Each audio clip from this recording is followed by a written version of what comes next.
Vamos a culminar esta tarde con la serie de mensajes que hemos estado compartiendo acerca de ser testigo y cómo la palabra de Dios es una pieza central de esa experiencia de nosotros conocer y experimentar en nuestra propia vida la realidad de Cristo. Vamos a orar, no se tiene que poner de pie otra vez, puede quedarse sentadito. Solamente pido que busque su Biblia y luego entonces leemos. Capítulo 15 de Juan, búsquelo, oramos y leemos.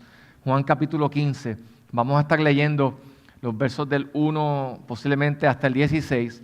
Hoy usted sabe que hemos estado uniéndonos a esta iniciativa del Mes Bíblico Global, animando a la gente, aquí a nuestros hermanos, a que puedan adentrarse a la costumbre y al hábito de leer la Escritura. Hermanos, no he conocido un cristiano que no alcance el punto de ser un creyente fructífero, que no lea la palabra de Dios y viva interactuando de manera regular con la misma. Todos ustedes quizás me habrán escuchado en alguna ocasión hablar acerca de lo que las estadísticas dicen acerca del pobre hábito que los creyentes en promedio tienen en cuanto a su interacción con la Escritura.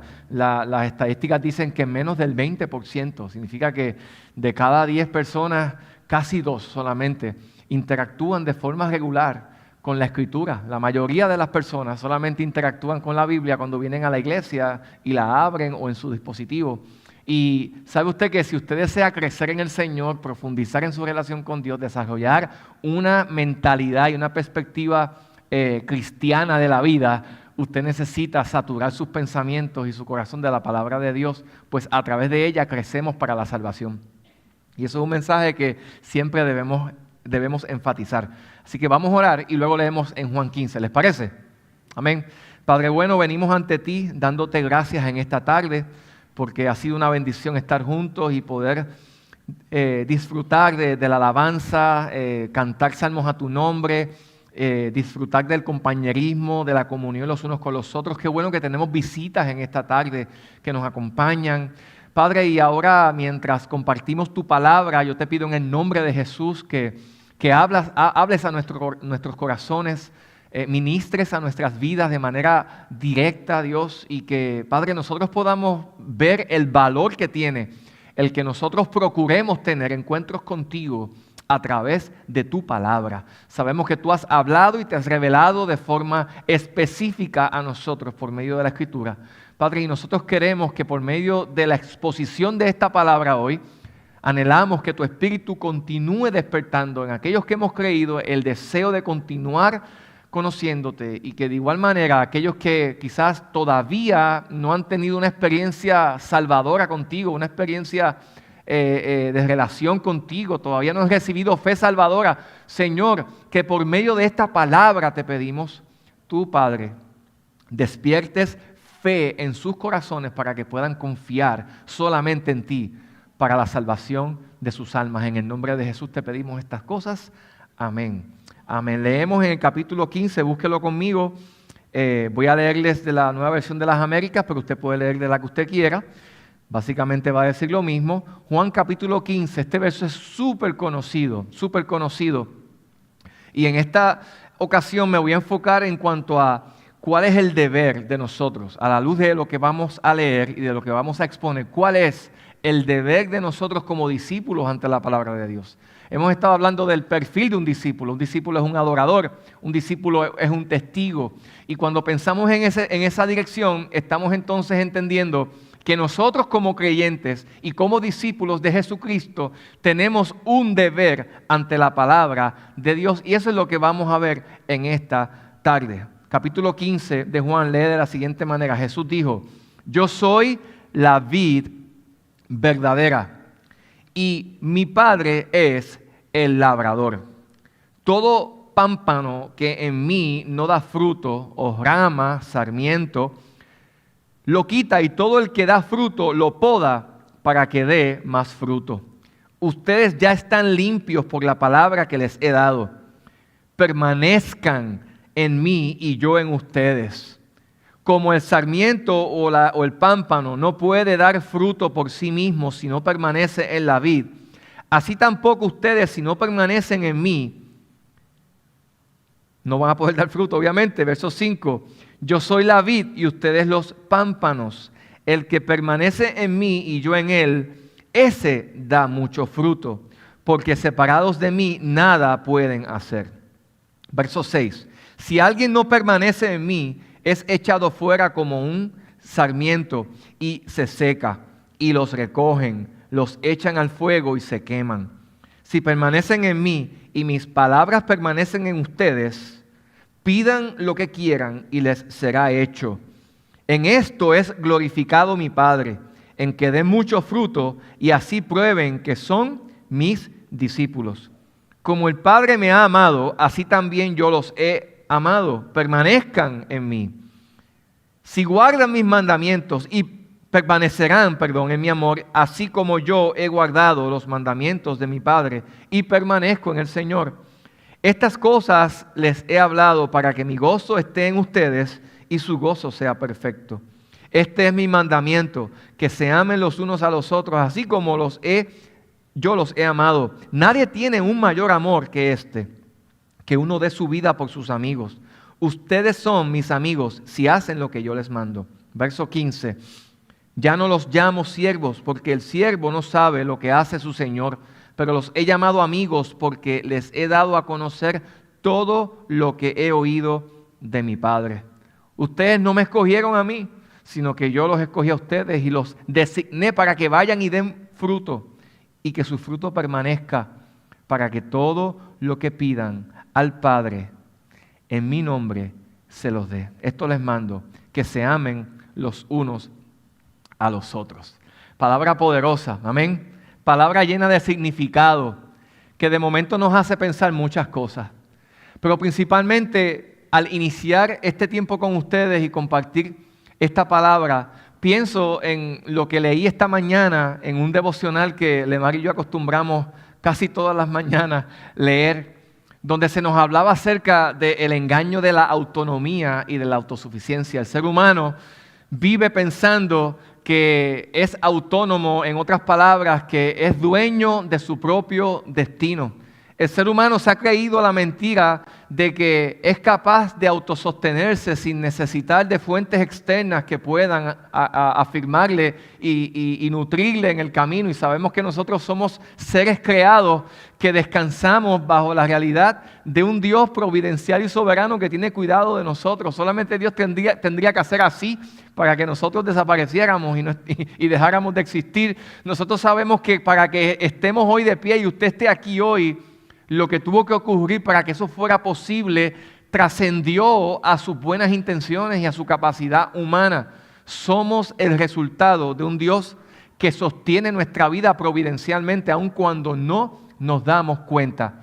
Sin embargo, nosotros caemos en el engaño de creer que nosotros somos dueños de nuestro propio destino, que nos podemos autosostener de manera directa, desplazando la realidad de lo que la Biblia dice y nos hace pensar de que dependemos de Dios, aun cuando nosotros no nos damos cuenta ni lo reconozcamos.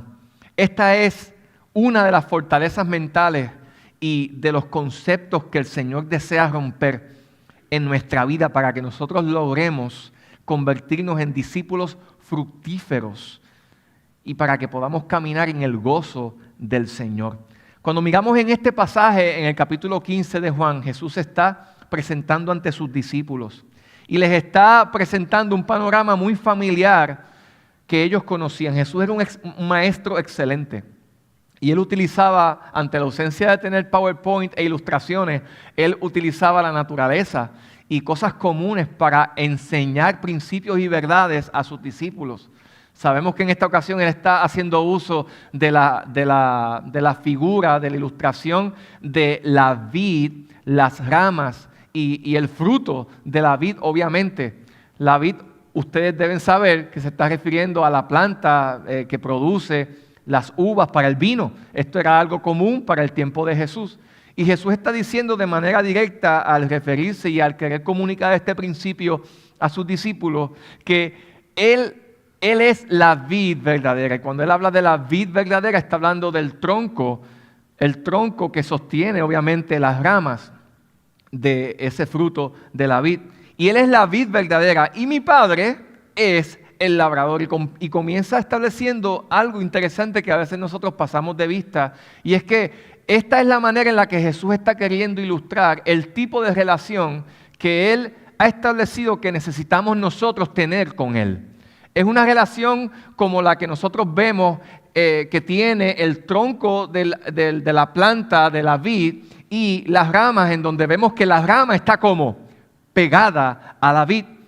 Y cuando nosotros pensamos en el trabajo de un labrador a la luz de lo que es normal, sabemos nosotros que un buen labrador, para llevar esa vid, esa planta a que produzca fruto, ¿qué tiene que hacer? Además de echarle abono, de atenderla, ¿qué tiene que hacer? Podarla. Y el pasaje aquí en el verso 1, vaya conmigo, lo dice de manera bien clara en el verso 2, todo pámpano, en otras palabras, toda rama que en mí no da fruto, la quita. Toda rama que es infructífera, que se asume que no está recibiendo los nutrientes porque no está verdaderamente conectada a la vid, se seca y el labrador tiene que eliminarla. Pero luego dice que todo el que da fruto lo poda para que dé más fruto. Y aquí se nos está presentando de una manera muy ilustrativa el trato que Dios tiene con aquellas ramas que representan los creyentes verdaderos que están unidos a la vid, que es Jesucristo, y que están dando fruto. Pero para que puedan dar más fruto, ¿qué hace una persona que sabe cómo mantener bien una planta que espera que sea fructífera? ¿Qué sabe que tiene que hacer? Podarla para que pueda ¿qué? Dar fruto. No para matarla ni destruirla, sino para que dé más fruto. Y en esas instancias vemos que Jesús comienza este discurso interesante o esta enseñanza interesante, estableciendo que cuando nosotros estamos vinculados con Él, Él nos va a podar. Él va a permitir que nosotros vivamos experiencias a través de las cuales Él va a permitir el quebranto en nuestra vida, los momentos a través de los cuales puede que enfrentemos algún tipo de dolor en nuestra vida, algún tipo de tristeza en nuestra vida, algún tipo de quebrantamiento, que no significa que Dios nos haya, vamos a decir, nosotros hayamos perdido el favor de Dios, sino que todo lo contrario. Aquella que está dando fruto, Él quiere que dé más fruto. ¿Y qué Él va a hacer? Él la va a podar. Y yo quiero decirte al iniciar esta palabra que te comparto, que si tú eres un cristiano fructífero, Dios te va a podar para que tú des más fruto. Dios te va a quebrar para que des más fruto. Dios va a permitir que tú sí pases por el desierto en momentos dados y pienses, yo no merezco tener que vivir esta experiencia, yo no he buscado esto, yo no he buscado tener que vivir este momento de dolor, este momento de dificultad, pero precisamente en la Escritura, cuando pensamos en los tiempos de prueba, de dificultad, Romanos nos recuerda que todas esas cosas producen algo nuevo, algo bueno en la vida de aquellos que se someten y confían en el Señor. Y luego de decirles esto, Jesús repite en varias ocasiones, en más de 8 ocasiones, Él repite la palabra permanecer. Permanezcan en mí, que es obviamente un verbo. Permanezcan en mí, permanezcan en mí, permanezcan en mí. Y también lo que señala en muchas instancias el tipo de relación que nosotros necesitamos tener con el Señor. Cuando pensamos nosotros en todas las veces en las que usted se fijó, ¿cuántos se fijaron en eso? En todas las ocasiones que en esa lectura vimos que decía permanezcan, permanezcan, permanezcan, ¿verdad que sí? Todos nos dimos cuenta, dígame sí o no para saberlo. Nos damos cuenta de algo, de que en esas instancias el concepto permanecer, escuche bien esto, el concepto permanecer aquí viene de una raíz en el griego que también se puede traducir como morar, quedarse, mantenerse o habitar. Lo voy a repetir. Morar, quedarse, mantenerse y habitar. Cuando aquí Jesús está diciéndole a sus discípulos, permanezcan en mí como yo permanezco en ustedes. Luego les dice más adelante, permanezcan en mi palabra. Y luego les dice más adelante, permanezcan en mi amor. ¿Qué les está diciendo? Les está diciendo, vivan en mi amor. Quédense ahí, manténganse ahí, habiten ahí. Y en relación a lo que nosotros estamos comunicando en esta tarde, permanecer entonces en ese sentido que nos expresa lo que sería una relación continua, estable y vital, en este caso, entre Jesús y sus discípulos. Al nosotros leer todas las veces que en este pasaje nos habla de que nosotros necesitamos permanecer en el Señor, permanezcan en mí, permanezcan en mí, permanezcan en mí para que lleven fruto, permanezcan en mí, permanezcan en mi amor, permanezcan en mi palabra. Jesús está queriendo decirnos a nosotros también en esta tarde que el deseo de su corazón es que nosotros logremos tener una relación estable con Él, una relación vital con Él, porque de alguna manera si nosotros no estamos conectados a Jesús, ¿qué va a ocurrir? Nosotros no vamos a recibir los nutrientes que desde la raíz vienen por el tronco, llegan a través de las ramas y se manifiestan en la realidad de un fruto. Permanecer, mis queridos hermanos, escúchenme bien, es un recordatorio de que nosotros necesitamos depender de Dios. Necesitamos depender de Dios. Necesitamos caminar en todos los sentidos dependiendo de Dios, reconociendo que nosotros no somos ni autosuficientes ni somos autónomos. Nosotros no nos mandamos a nosotros mismos. Hay alguien que reina. Cuando imagínese usted si usted ha formado o ha hecho algo, vamos a pensar que usted es un pintor maravilloso y usted ha creado esa pintura. Esa pintura, ¿a quién le pertenece? ¿A quién le pertenece? A quien la pintó. ¿Y quién tiene el derecho de específicamente decidir a quién le va a dar esa pintura? ¿Quién? El que la pintó. Tú eres el resultado de la obra más gloriosa y artística. El pasaje de Efesios capítulo 2 dice en el verso 8 que nosotros somos creación suya. Hay traducciones que dicen que esa palabra en el capítulo 2, verso 9 de Efesios, dice que nosotros somos una obra maestra de Dios, creados en Cristo Jesús para buenas obras. Tú eres creación de Dios. Dios te creó. Tú no decidiste existir, ¿verdad que no? Tú no escogiste existir.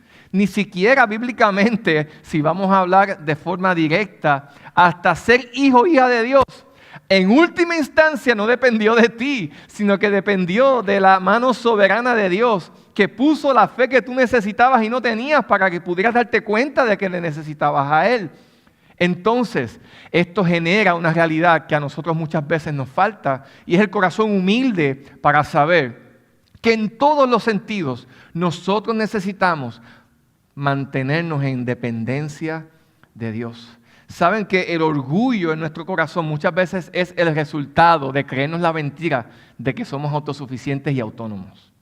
Y en este verso precisamente vemos que Jesús, no una, no dos, no tres, no cuatro, no cinco, sino más de seis ocasiones, vemos que Él les recuerda a sus discípulos y les desafía a que permanezcan. Repito, verso 4, en Él. Vamos a leerlo. Vaya conmigo en la Biblia, dice, permanezcan en mí y yo en ustedes. Así que eso ilustra el tipo de relación vital que Jesús le expresa a sus discípulos, ustedes necesitan tener para dar fruto.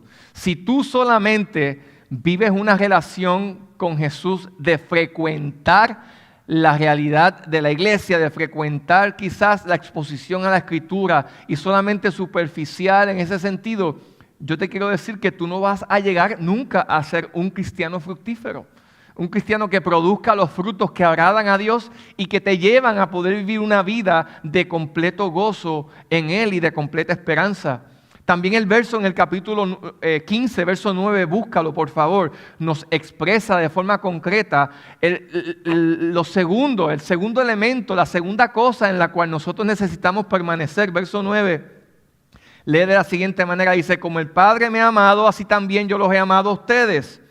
permanezcan en mi amor. En otras palabras, les está diciendo, habiten en mi amor, quédense en mi amor, manténganse en mi amor, vivan de una manera plena, metidos en mi amor. Hay otra manera de entender este concepto del permanecer, lo que sería nosotros estar en Dios y Dios en nosotros. Es como una fusión que es un misterio, hermanos. Yo no se lo puedo explicar. Es un misterio.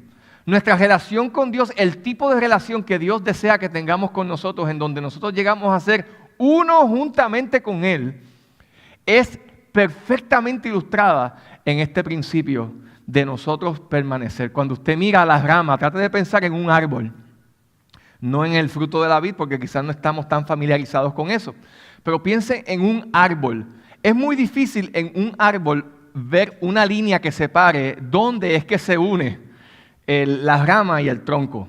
Tú lo notas cuando lo partes, quizás, pero naturalmente tú ves que está totalmente unido y no hay una línea que lo separa. En esas instancias nosotros nos damos cuenta de una ilustración que nos ayuda a entender el tipo de relación que el Señor desea que nosotros tengamos con Él. Y en el verso 7, busca conmigo 15:7, nos habla de la tercera cosa o el tercer elemento en el cual nosotros necesitamos permanecer. Dice en el verso 7 del capítulo 15, dice, si permanecen en mí. Y ese sí es una condición, ¿no les parece? Es sí, significa que el Señor no nos obliga. Él no nos obliga, Él nos dice, sí permaneces, tú puedes escoger no hacerlo. Y no serás un creyente fructífero, te perderás de esa bendición. Si permanecen en mí y mis, ¿qué dice ahí? Verso 7, mis palabras. Y aquí a donde vamos, a lo que yo quiero compartirles hoy, un encuentro con Dios a través de su palabra. Si permanecemos en Él y mis palabras permanecen en ustedes, pidan lo que quieran y les será hecho. Es poderosa esta ilustración porque vemos que Jesús vincula lo que es el permanecer a 4 cosas, hermanos. A la realidad del gozo, a la realidad de oraciones respondidas, a la realidad de una relación de intimidad relacional con Él y a la realidad del amarnos los unos a los otros. Lo vemos en esos versos ahí delante de nosotros. El capítulo 15, vamos a buscarlo por favor. El capítulo 15 nos enseña de una manera clara, verso 11, mire lo que dice. Estas cosas yo les he hablado a ustedes para que mi gozo en ustedes sea uno como. ¿Cómo dicen sus Biblias? ¿Cómo dice? Cumplido, otras dice perfecto. ¿Qué ilustra esto? Que el que tu vida sea una distinguida por el gozo desde la perspectiva de Dios no depende de circunstancias externas, sino depende del tipo de relación que tú tengas con Dios. Aquí establece que si el tipo de relación que tú tienes con Cristo es una que puede ser descrita por una en la cual tú permaneces en Él, no que le visitas, no que frecuentas, no que tienes quizás a lo mejor algún tipo de interés hacia los asuntos espirituales, no. Tú permaneces en Dios. Tú eres uno con Cristo. Dice aquí que el tipo de gozo que va a generar ese tipo de relación es un gozo completo, perfecto. No es un gozo que se produce humanamente, porque el gozo humano siempre va a estar relacionado y vinculado a las circunstancias externas. Pero el gozo que viene de Dios siempre se puede experimentar, aun cuando lo que esté a tu alrededor no sea ¿qué? Favorable. ¿Tú quisieras eso para ti? Oye, yo te soy bien sincero. Experimentar eso en nuestra vida sería maravilloso. Sería maravilloso. Llegar al punto en donde lo que tú vives y te manejas no es que tú vivas negando la realidad, es que aún aceptando la realidad, tú puedas estar gozoso en Dios. Eso es algo que es sobrenatural, porque naturalmente no generamos ese tipo de dinámica. Y ese tipo de gozo es el resultado principalmente ¿de qué? Del tipo de relación que nosotros podamos desarrollar con el Señor, que es mejor ilustrada a través de esta palabra permanecer. Número 2, Jesús vincula también esta experiencia de permanecer a oraciones respondidas. ¿Quisieras tú vivir la experiencia de oraciones respondidas? ¿Quisieras tú vivir la experiencia de relación con Dios a través de la cual tú oras y ves a Dios responder las peticiones de tu corazón? Mira lo que dice el verso 7, por favor, búscalo conmigo. Dice, si permaneces en mí y mis palabras permanecen en ustedes, pidan lo que ustedes quieran y les será hecho. Y usted dice, pero ¿cómo eso es posible? Y en el 16 también, mira lo que dice. Ustedes no me escogieron a mí, yo los escogí a ustedes y los designé para que vayan y den fruto y que su fruto permanezca, para que todo lo que ustedes pidan al Padre en mi nombre, yo se lo dé. En 2 ocasiones aquí Jesús está diciendo que las peticiones que se presentan a Él en oración sean respondidas, está directamente correlacionado al tipo de relación que tiene la persona que lo está pidiendo. Y el tipo de relación que aquí vemos que Dios está definida de forma definitiva estableciendo es el tipo de relación en la cual nosotros vivimos unidos a Cristo. Y cuando tú vives unido a Cristo entendiendo que tu vida depende de Él, cuando tú entiendes y vives tu vida en Cristo entendiendo que la palabra de Dios es la regla que dicta la pauta en tu vida, cuando tú vives una vida en Cristo donde el amor de Él se hace realidad en tu vida y esa es la manera en la que tú manejas tus relaciones y te autopercibes a ti mismo, tú vas a estar en sintonía con la voluntad de Dios. Y cuando tú estás en sintonía con la voluntad de Dios, algo poderoso pasa.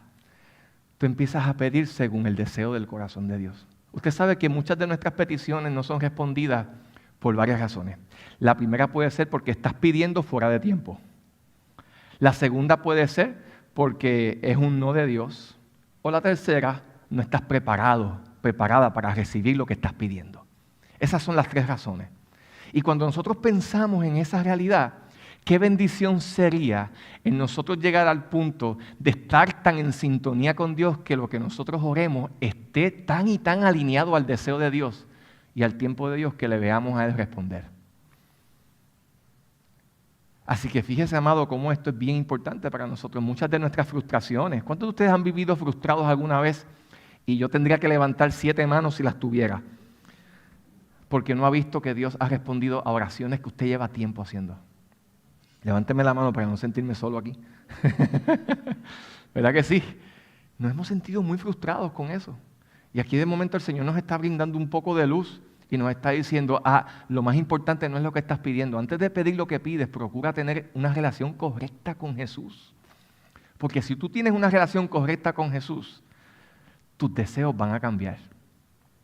Te aseguro que si tú tienes una relación con Jesús que puede ser descrita por como aquí Jesús la está planteando, que ese permanecer que como bien hemos hablado, habla de que moras en Él, te quedas con Él, te mantienes en Él, habitas en Él, en ese pleno gozo de Dios que no depende de las circunstancias, es como vivir en el océano del amor de Dios, donde tú percibes la grandeza del amor de Dios y te autopercibes a ti mismo como una persona amada. Créeme que hay un montón de cosas que tú vas a decir, yo pensé que esto era tan importante y no lo es. Yo pensé que pedir por esto era tan importante, pero no lo es. Esto es más importante porque de momento, cuando tú descubres la realidad de cuán poderoso es vivir en el amor y en el gozo de Dios, tú te das cuenta de que Jesús es suficiente. Jesús es suficiente. Y cuando tú vives en esa realidad, tú vas a empezar a pedir según conviene. Es sobre esa realidad que aquí Él dice, porque antes de decirles que todo lo que pidan se les concederá, ¿qué les dice Jesús? Permanezcan. Sí, es una condición. Sí permanecen en mí, sí permanecen en mi amor. Todo lo que ustedes pidan se les va a dar. Y más adelante lo vuelve a recordar. Y cuando Jesús repite por segunda vez algo, necesitamos escucharlo. Si ustedes permanecen en mí y dan fruto, ustedes pidan lo que quieran y yo se los voy a dar. ¿Por qué?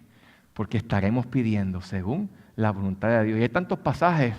En Primera de Juan se nos dice de que todo lo que nosotros pidamos al Padre conforme a su voluntad, que Él lo hará. Él lo hará. Así que yo me tengo que preguntar, Señor, ¿por qué mis peticiones no las veo respondidas? Señor, ayúdame a entender si es que me estás llevándome al desafío de la fe, a través de la cual tú estás queriendo desarrollar mi fe, porque Dios desarrolla la fe ¿cómo? ¿Cómo se cocina un buen plato de arroz con pollo? ¿Cómo se cocina un buen plato, un buen cake? ¿Cómo lo cocinamos? A mí me gustan las cosas cocinadas a fuego lento. ¿Por qué? son más blanditas. Si usted cocina un pollo y lo cocina en media hora, va a estar duro posiblemente, pero se lo deja ahí con calma, fuego lento. Qué rico, ¿verdad? Queda blanditito. A mí me gusta así. ¿A usted le gusta así también? Qué bueno. Las cosas se cocinan mejor a fuego lento. A fuego lento. En ese sentido, la fe del cristiano, ¿cómo se cocina mejor? A fuego lento. Los procesos de la vida, los problemas. Por eso cuando alguien te dice, ven a Cristo y todos tus problemas serán resueltos. Todos sabemos que eso es una mentira. Todos sabemos que eso es una mentira. Dios no está interesado ni Él está en el negocio de resolver los problemas a nadie. Él está en el negocio de salvarte, de hacerte real, hacerse real en tu vida, de prepararte para la vida eterna. Y todo lo que tú vivas y camines y experimentes aquí te está preparando para la vida eterna. Te está preparando para el propósito de Dios en tu vida. Fíjate en qué otro aspecto el permanecer, la experiencia del permanecer está vinculada. Hemos dicho que está vinculada al gozo, a las oraciones respondidas, pero también a la intimidad relacional. Vamos al pasaje de Juan 15 ahí mismo, el verso 12. Léalo conmigo, dice: este es mi mandamiento, que se amen los unos a los otros, así como yo los he amado. Nadie tiene un mayor amor que este, que uno dé su vida por sus amigos. Ustedes son mis amigos si hacen lo que yo les mando. Ya no los voy a llamar siervos o esclavos en el original, porque el siervo o el esclavo no sabe lo que hace su señor, sino que les he llamado amigos porque les he dado a conocer todo lo que he oído de mi Padre. Aquí Jesús está diciéndole a sus discípulos que el tipo de relación que Él iba a empezar a tener con ellos, aún siendo Señor, ningún maestro en este tipo de cultura le decía a sus ¿cómo le diríamos? A los que están bajo su autoridad, les comunicaría algo como esto, porque eso significaría poner en riesgo su autoridad. Si algo en esta cultura se tenía muy claro, eran las líneas de autoridad. Se tenía muy claro. Y Jesús, humanamente hablando, tenía todo el derecho de hacerlo, pero Él le dijo a sus discípulos: si ustedes permanecen en mí y permanecen en mi amor, si el tipo de relación que ustedes tienen conmigo se vuelve la que yo deseo y es necesario que ustedes tengan, ya ustedes no van a ser esclavos ni siervos, van a ser llamados amigos de Dios. ¡Wow! Eso habla de intimidad. Eso habla de que a los amigos tú les cuentas secretos. A los amigos tú les confías cosas. A los amigos, ¿qué tú haces con los amigos de verdad? Los amigos de verdad son los que están ahí cuando todos te abandonan. Los amigos de verdad son los que te defienden cuando todos te acusan. Los amigos de verdad son los que están dispuestos a ir la milla extra cuando a los demás dicen: no, es que eso es muy, muy difícil. Los amigos de verdad son los que permanecen y aún a pesar de los años son fieles y leales a ti, ¿verdad que sí? ¿Y eso son muchos o pocos? Lamentablemente siempre son bien poquitos. Son bien poquitos. Porque muy pocos uno siente que se ganan el derecho de hacerlo, ¿verdad que sí? Y hay veces que otros, como yo, en algunos aspectos no somos muy buenos amigos. Se nos hace muy fácil desconectarnos. Pero aquí Jesús está diciendo: el tipo de relación que yo deseo tener con ustedes es una en la que quiero que ustedes sientan que somos amigos. Y amigo, Proverbios habla de que es más que un hermano. Es una relación íntima, hermanos, profunda. Pero todo eso es resultado de ¿qué? De vivir permaneciendo en tres cosas. Permaneciendo en Jesús, viviendo en Él. Número 2, viviendo en su amor y permaneciendo en su palabra. Y en el tema que estamos compartiendo, en donde estamos diciendo que un verdadero discípulo del Señor, que es testigo, necesita conocer y experimentar la realidad de Dios, y ello ocurre a través de su interacción con la palabra, pues entonces esto cobra muchísimo sentido para nosotros. Porque entonces, si permanecer en las palabras del Señor es casi igual a permanecer en Él, entonces significa que mi interacción con la Escritura es una manera práctica a través de la cual yo puedo vivir esta experiencia. Porque Jesús está igualando: permanezcan en mí y en mi palabra y en mi amor. La presencia de Dios, la palabra de Dios y el amor de Dios, de alguna manera aquí Jesús las está estableciendo como dentro de realidades iguales. Porque en esencia, mis queridos hermanos, si tú no vives procurando y no interactúas personalmente, aún mientras estamos aquí, yo les estoy predicando esta palabra que aquí estamos escuchando, estamos teniendo un encuentro con la palabra de Dios. Y Dios está tan entrelazado a la realidad de la palabra que Juan capítulo 1 nos dice que Él es la palabra. Él es la palabra encarnada. Por lo cual, mi querido hermano, cada vez que tú leas la Biblia, te animo a que si no tienes el hábito de leer la Biblia todos los días, si no tienes el hábito de tener un plan de lectura todos los días, es bueno que leas muchos libros, es bueno que leas el periódico, es bueno que leas todo lo que quieras leer, pero no permitas que ninguna lectura adicional sustituya a la que más tú necesitas, porque esta lectura no es una lectura ordinaria, no, es una cita con Dios. Es una cita con el Dios del cielo, es un encuentro con el Dios del cielo. No es una oportunidad para que tú te informes, es una para que tú dejes que Dios te transforme. ¿Eso es lo que tú quieres? ¿O te has conformado simplemente a conocer superficialmente? No, hermanos, el Señor desea algo más. ¿Por qué? Porque Él quiere que tú des fruto y que tu fruto permanezca. Él no quiere que tú seas un cristiano infructífero. Él no quiere que tú te seques. Porque aunque lo que distingue esas ramas que se secan desde una perspectiva propiamente doctrinal, balanceada, representaría personas que parece que son creyentes pero no lo eran, no estaban conectados y el que no está conectado se seca. No obstante, aún yo pienso que siendo creyentes nos podemos secar. Nos podemos secar si nosotros no procuramos el mantenernos pegados a la vid. ¿Cuántos dicen amén a eso? Segundo, hermano, segunda práctica que aquí se nos llama a que nosotros tengamos claramente... segunda práctica no, perdónenme. Yo creo que nos vamos a quedar en esta porque si no van a tener que soportarme hasta las 3:30 y ustedes no van a estar dispuestos. Vamos al texto de Josué, de Salmo 1, por favor.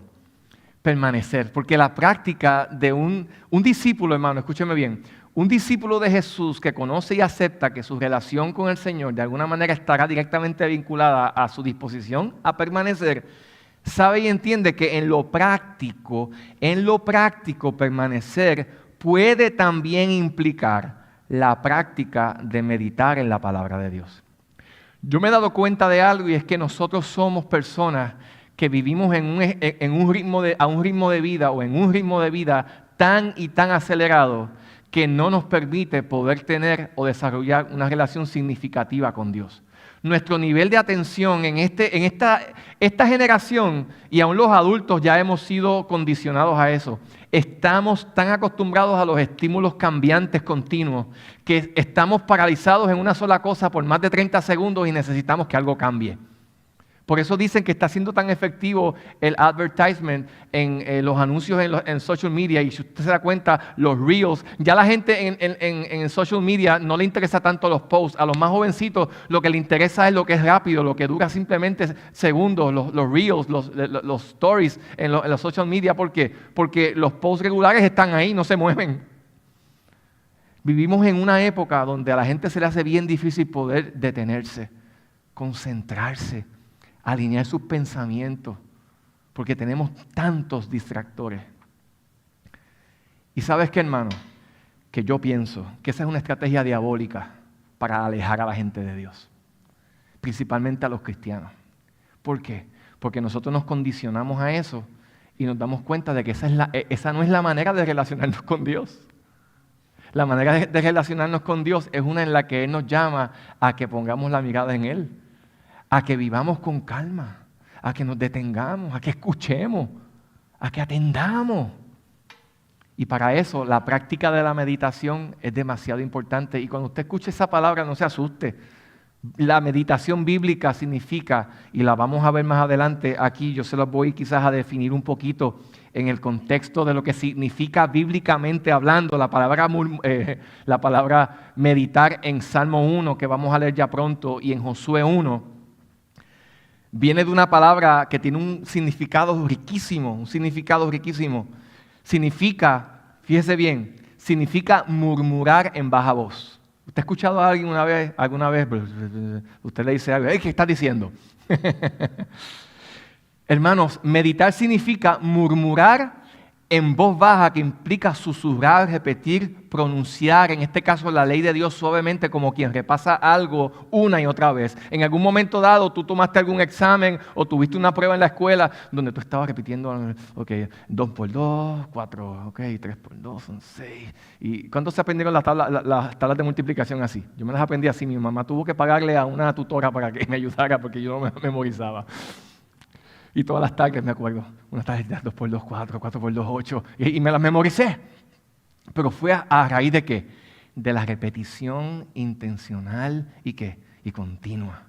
Deuteronomio capítulo 6, verso 4, nos damos cuenta en ese famoso, en el hebreo se llama chamá, donde se le dice al pueblo, estas cosas se las vas a repetir todos los días a tus hijos. Se las repetirás al acostarse, al levantarse, mientras están comiendo. Repítales, Jehová vuestro Dios, Jehová uno es, amarás a tu Dios con todo tu corazón, con toda tu alma, con toda tu mente. Estas palabras estarán de continuo en tu corazón, en tu boca. ¿Por qué, amados? Porque aquello de lo cual tú mayormente te nutres, definirá el cómo tú pienses y el cómo tú veas la vida. Tú piensas de acuerdo a la información que metes en tu mente. Es como una computadora. Cuando tú piensas en una computadora, esa computadora cuando tú la compras tiene quizás algunas cosas que ya vienen de fábrica, pero no tiene información tuya, no la tiene todavía. ¿Qué tú tienes que hacer? Tú tienes que meterle la información o darle, bajarla del internet o lo que sea, o ponerle lo que sea que tengas que ponerle. Está sin información y operará de acuerdo al programa que tú le pongas. Procesará las cosas a través de lo que tú le pongas. Igualmente somos nosotros.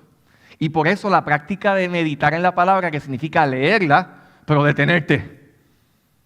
Detenerte. Leíste Mateo capítulo 3 y leíste la historia en Juan capítulo 3 de cómo Jesús se encontró con Nicodemo. Y tú la lees, qué interesante esto. Te detienes, Señor, ¿qué tú quieres decirme con esto? ¿Qué significará eso nacer de nuevo? Y te detienes. Nadie puede ver el reino de Dios y piensas, te detienes, con calma. Nosotros no hacemos eso. Yo se lo confieso, naturalmente, a mí no me nace hacerlo. Pero he visto una transformación poderosa en mi vida como resultado de atreverme a hacerlo. Meditar significa, antes de que leamos el pasaje, reflexionar profundamente. La palabra es agá en el hebreo. Reflexionar profundamente. Es pensar con atención, es considerar, enfocarte. También significa dejar que la mente rumie la verdad. ¿Cuántos de ustedes han visto a las vacas, al ganado, que de momento se quedan por un buen rato y están? Usted la ve y pasa media hora y siguen ahí, que mastican estas vacas y siguen masticando. Yo no sé cuántos estómagos tienen las vacas. ¿Alguien sabe? 4 estómagos tienen. Ok. Pues sabe que las vacas se transportan la comida así, de estómago se la vuelven, estómago se la vuelven y se la vuelven y siguen ¿qué? Masticando, le sacan el jugo a la comida. Hermanos, esa es la misma figura de cómo el Señor nos llama bíblicamente a que nosotros interactuemos con la palabra, si es que nosotros deseamos tener encuentros con Dios a través de la misma. Necesitamos detenernos y rumiar. Si usted está en los grupos de discipulado, se supone que nosotros lo vamos a hacer esta semana.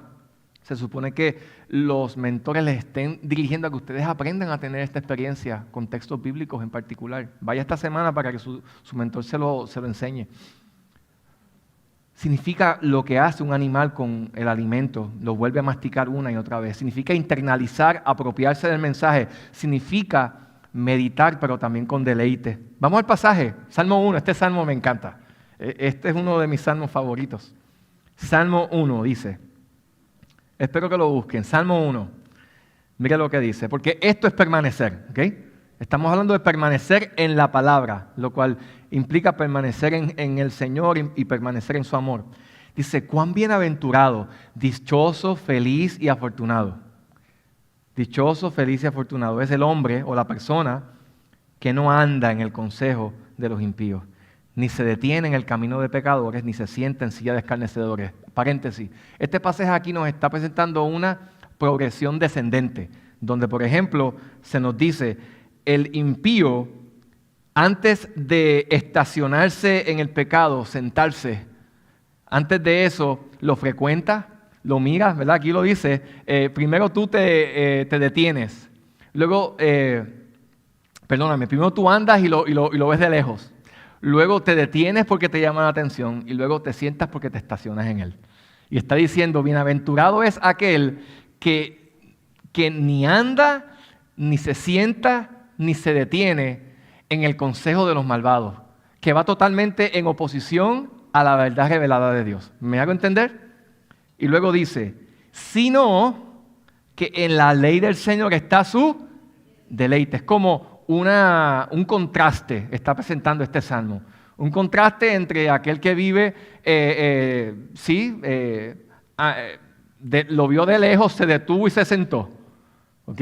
Y ya ha llegado a hacer de eso parte de su vida. Pues aquí está diciendo, no, sino que el bienaventurado no es ese. Dichoso es aquel que halla en la ley del Señor su delicia y en su ley la palabra medita, rumea, profundiza, se detiene, todo lo que ya dijimos, ¿verdad? Que usted yo sé que lo anotó para que no se lo olvide. Será, dice el pasaje, será, describe cómo esta persona será. Será como un árbol plantado junto a corriente de agua. Jesús habló de vid y de pámpanos, porque aquí Jesús está hablando de un árbol, Jesús no, el salmista. Será como un árbol plantado junto a corrientes de agua, que da fruto a su tiempo y su hoja no se marchita, y todo lo que hace prosperará. No así los impíos, que son como la paja que lleva el viento. Por tanto, no se sostendrán los impíos en el juicio, ni los pecadores en la congregación de los justos, porque el Señor conoce el camino de los justos, pero el camino de los impíos perecerá.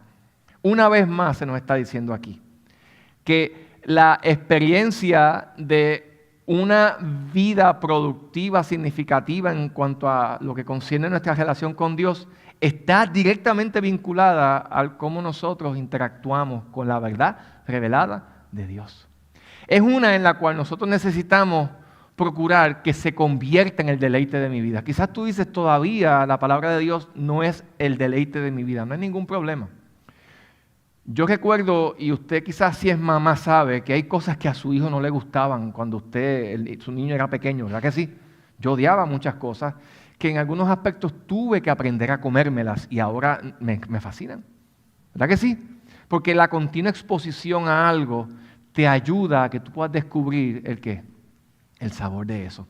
Cuando la palabra dice, cuando la palabra en muchas ocasiones no exhorta al niño a instruir, creo que el pasaje que habla de instruye al niño en su camino, ese instruir tiene que ver con ese ejercicio de dar a probar y de llegar al punto en el paladar del niño que estimule el que el niño pueda empezar a desarrollar algún tipo de interés hacia eso que se le está dando.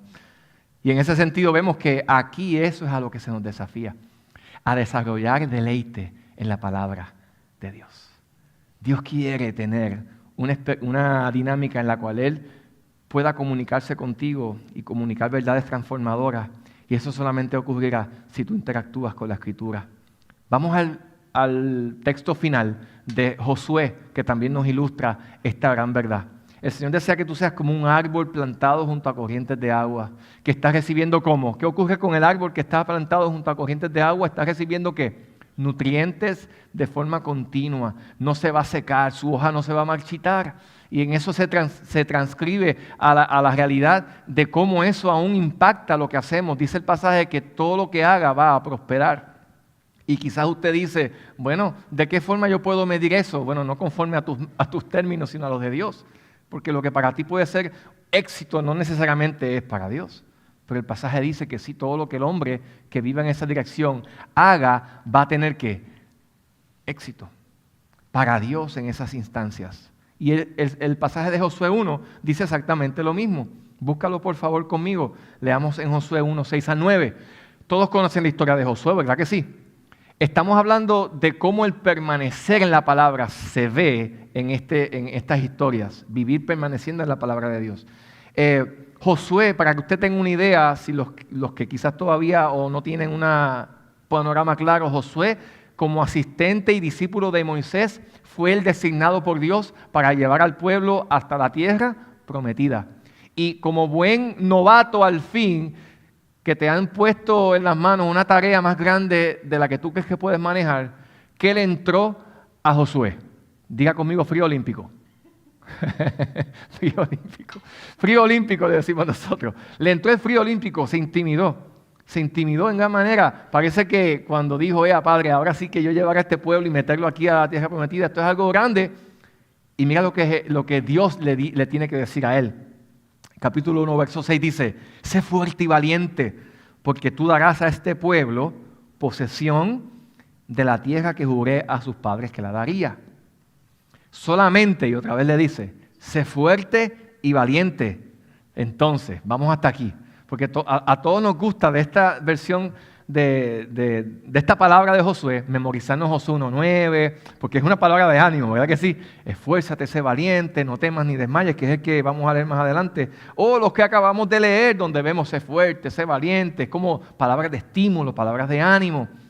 Pero así como Dios le dice, esfuérzate y sé valiente, también le dice que preste atención a algo bien importante, que está directamente relacionado, evidentemente, está metido en el centro. Piense usted que el esforzarse en este pasaje es como si fuera un sándwich, piénselo así, que tiene dos tapitas, ¿verdad que sí? Esforzarse y esforzarse, pero el jamón y el queso, yo siempre con los ejemplos de comida, el jamón y el queso, ¿qué es? Vamos a leerlo aquí. Solamente cuídate de cumplir toda la ley que Moisés, mi Dios, mi siervo, te mandó. No te desvíes de ella, ni a diestra ni a siniestra, para que tengas éxito en todo lo que hagas. Y el 8, antes del 9, este libro de la ley no se apartará de tu boca, sino que meditarás en él de noche y de día, para que cuides de hacer de todo lo que está en él escrito, porque entonces harás prosperar tu camino y tendrás éxito. Y entonces le dice, sé fuerte y valiente. Así que vemos que ser fuerte y valiente, pero el contenido, es decir, el núcleo, la fuente de donde va a proceder la gracia para ese esfuerzo que tú necesitas, ¿qué te la va a proporcionar? Dios a través de su palabra. Dios a través de su palabra. Aquí Dios le pudo haber dicho a Josué, esfuérzate y sé valiente y cuídate de mantener las espadas afiladas. Cuídate de tener los caballos para la guerra bien alimentados para que cuando entren ustedes puedan ser vencedores. ¿No? ¿Qué le dijo aquí Jehová Dios a Josué? Cuídate, en otras palabras le está diciendo, sé intencional en guardar este libro de la ley, en meditar en este libro de la ley, en cumplir todo lo que en él está escrito. Porque dependiendo de eso, entonces tú harás que tu camino prospere y que lo que hagas te salga bien. En el llamado que Dios te dio. ¿Okay? No pienses que las cosas me van a salir bien, pues entonces yo quiero casarme pronto, yo quiero tener mucho dinero, pues déjame hacer. No, en el propósito de Dios. ¿Okay? En el llamado que Dios te ha dado. En fin, para terminar, el desafío para nosotros en esta tarde es sencillo. ¿Cuántos dicen amén? Es bien sencillo, no es complicado. El Señor te desafía hoy a que tú vivas un tipo de relación con Dios que pueda ser bien descrita por lo que hemos aprendido hoy, que significa permanecer. Ese es el tipo de relación, pero para que tú puedas tener ese tipo de relación con Dios, tú primeramente necesitas encontrarte con el Salvador. Y si tú estás entre nosotros y todavía tú no tienes una relación con Jesucristo, pues realmente esto no es algo posible en este momento para ti, porque permanecer significa que tú llegas a ser uno con esa persona. Y nosotros llegamos a ser uno con Cristo cuando ponemos nuestra fe para salvación a través del arrepentimiento, de la confesión de nuestros pecados, venimos a una relación con Él. Entonces comenzamos a vivir en unidad con el Señor. Pero si ya tú eres creyente y esa es la realidad que te describe es menester, es necesario que tú busques las maneras de ¿qué? De fortalecer ese tipo de ¿qué? De vínculo. Y eso es a lo que se nos ha desafiado hoy, pero para que yo pueda hacer mi parte a fin de que esto ocurra, ¿qué yo necesito? Priorizar y entender que en mi dinámica diaria, mi interacción con la palabra de Dios necesita ser o convertirse en un hábito. La palabra aquí es ¿qué? Hábito, hábito. Pero los hábitos, como yo sé que muchos de ustedes saben, los hábitos se desarrollan así por osmosis. Se desarrollan así como de la nada. ¿Verdad que no? Quiero que te pongas de pie y vamos a orar. Y antes de que ore, y los hermanos acá pasan para que nos bendigan con un último cántico, te quiero leer este verso de Timoteo, muy sencillo pero lleno de mucho significado,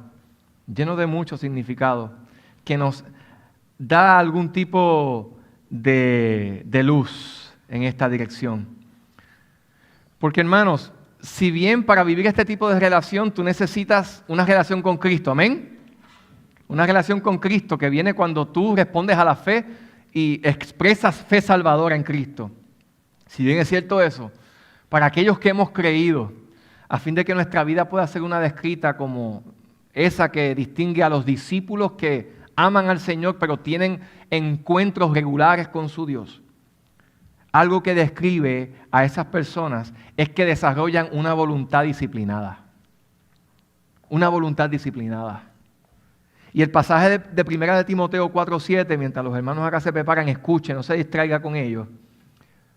Pablo le dijo a Timoteo lo siguiente: nada tengas que ver con las fábulas profanas propias de viejas, más bien, disciplínate a ti mismo para la piedad.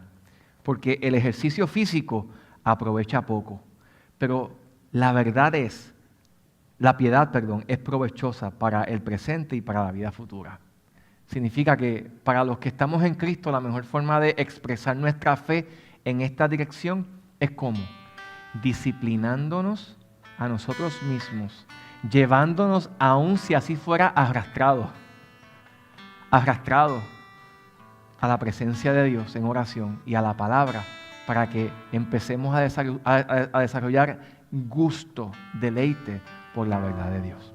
En la medida en la que tú desarrolles ese hábito, tu vida será una vida fructífera en donde el gozo, el amor será la pauta que te distinga, donde la actitud de gozo te va a distinguir, donde el amor va a ser el elemento que va a la gente alrededor darse cuenta que tú tienes.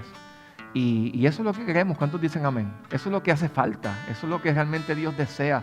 Ese es el testimonio más maravilloso que tú puedes dar del Evangelio.